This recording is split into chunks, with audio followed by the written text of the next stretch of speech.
Мили 20-годишни девойки, които си нямате гаджет.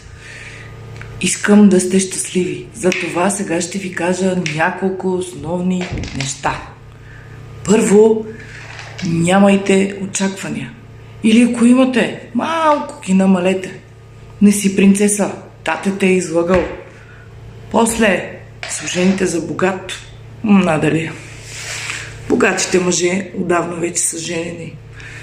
Най-много да му станете някоя любовница за една седмица, 2 седмици, 3 седмици. После, другото, можете да сте щастливи, да.